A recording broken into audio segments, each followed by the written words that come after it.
You slide out of your mother, somewhere in the Amazon rainforest, and land on the ground next to one sibling. Your mother licks you clean, and you push toward her with your legs already trying to work beneath you. You find her and start feeding, with your sibling pressing in from the other side and knocking you off twice before you push back hard enough to hold your spot. A few weeks pass, and your eyes have opened. You can see the inside of the den now, and your sibling spends most of the day running into you, climbing over you and biting your ears until you bite back. Your mother watches, but doesn't stop it. Then one day, she leaves to hunt and doesn't come back straight away. Your sibling moves toward the entrance of the den, curious, so you follow. A large snake slides in from the edge of the opening, with its body taking up most of the gap.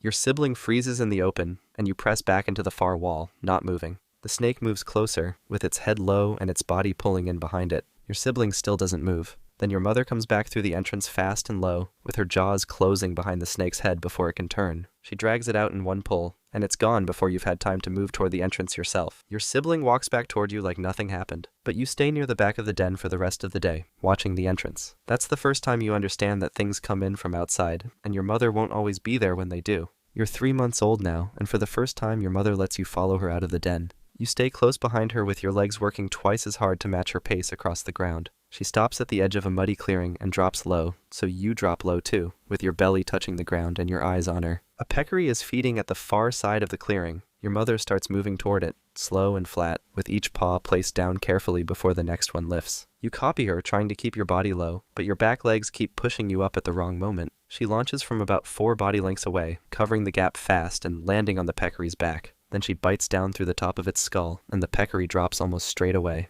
That bite is what makes your kind different from every other big cat. Every other big cat goes for the throat, but jaguars go through bone. You walk toward the body and try to pull a piece free, but your sibling pushes in from the side and gets its jaws around the same section. You both pull in opposite directions until your mother steps between you, and you let go first. You sit back and watch your sibling eat. Then your mother moves aside and lets you in. You pull a strip free and chew, with your paws pressing the body down to get a better grip. Your jaw isn't strong enough yet to get through the tougher parts, so you work around them. You haven't tried to bring anything down yourself yet, but that will change soon, and it won't go the way you expect. You're 7 months old now, and you've been watching your mother hunt long enough that you think you understand it. So one morning, while she's resting nearby, you spot a large bird feeding on the ground about 20 body lengths away and decide to try it yourself. You drop low and start moving toward it, copying the flat crawl your mother uses. But your back legs keep pushing up too early, so your body rises at the wrong moment. The bird lifts its head, looks straight at you, and walks away before you've covered half the distance. You speed up, and it takes off, clearing the ground easily and disappearing into the branches above. You stop where it was standing and look up. You walk back toward where your mother was resting, but she's moved.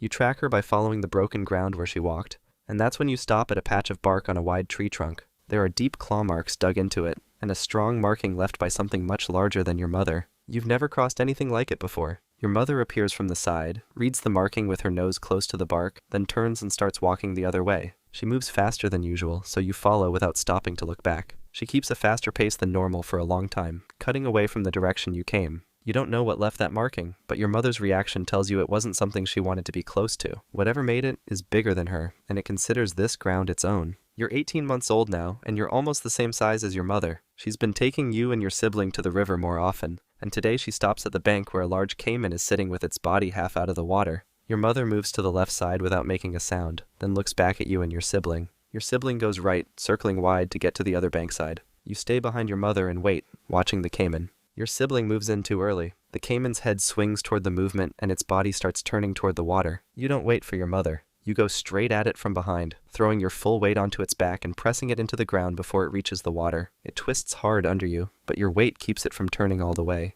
Then your mother comes in from the side and bites through the back of the skull, and the caiman stops moving. The 3 of you stand over it. Your mother eats first, then steps back and lets you in. Your sibling pushes toward the same section you're already pulling from, so you press your shoulder into it until it moves to the other end. That's the first time your size actually did something useful. A few months ago, you couldn't have held that caiman down. Now you can. But your mother has started leaving the 2 of you alone for longer stretches, and the portions she brings back are getting smaller. She's not going to keep feeding you much longer. You're 2 years old now, and one morning your mother walks away from the den and doesn't come back. You wait through the day and into the next morning, but she doesn't return. Your sibling leaves in one direction, and after waiting a while longer, you go the other way. You move through ground you've never covered before, marking trees and rocks as you go to lay out the edges of somewhere that might become yours. After 2 days of moving, you come out onto a wide sandbar along the river, where a large river turtle is sitting with its legs tucked in. You need to eat, so you walk toward it. It pulls its legs in tighter, but doesn't move fast enough to get to the water before you get there. You flip it onto its back with one paw and then bite down through the shell. It takes several bites, each one pressing harder than the last, but the shell cracks open and you get to the meat inside.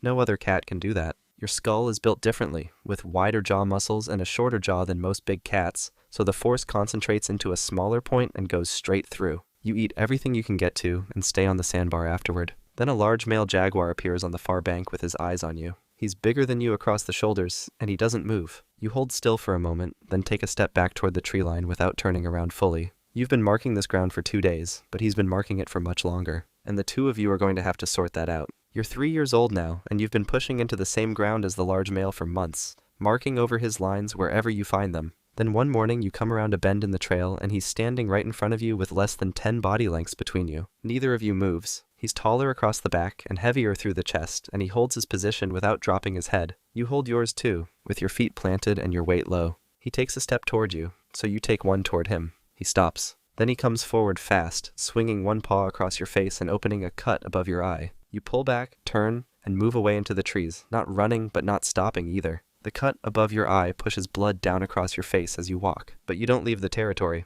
Instead, you move to the outer edges and keep marking, pushing your lines a little further in each week. A few months pass, and you start finding his marks less often. The ones you do find are older, not fresh. He's spending more time on the far side of his ground and less time on yours. You've worn him down not by winning one fight, but by refusing to leave after losing it. The ground is mostly yours now, and a few weeks later, a female crosses one of your marking lines and keeps walking into the middle of it. You're 5 years old now. The female who crossed into your territory a few days ago is still moving through it, and you've been following her at a distance, staying far enough back that she doesn't change direction when she sees you. You follow her for 3 days, keeping pace without closing the gap too quickly. On the 4th day, she stops and waits, so you walk toward her slowly with your head low and your body angled slightly to the side. She watches you come. You stop a few body lengths away and sit down. She doesn't move off, so you stay where you are. Over the next 2 days, you move closer each time she stops, and she lets you. Then she stays still and you move alongside her, and that's when you mate. She leaves your territory 2 days later and you don't follow her.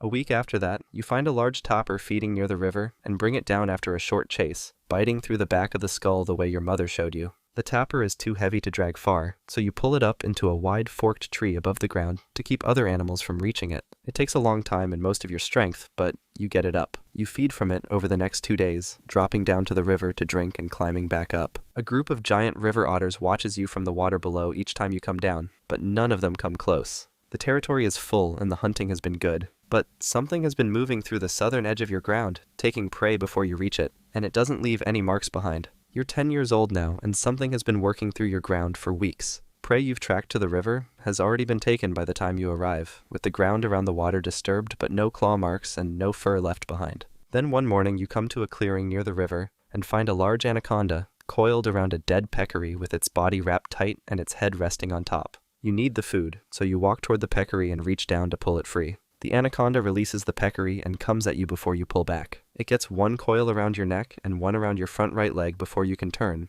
and you drop onto your side with the weight of it pulling you down.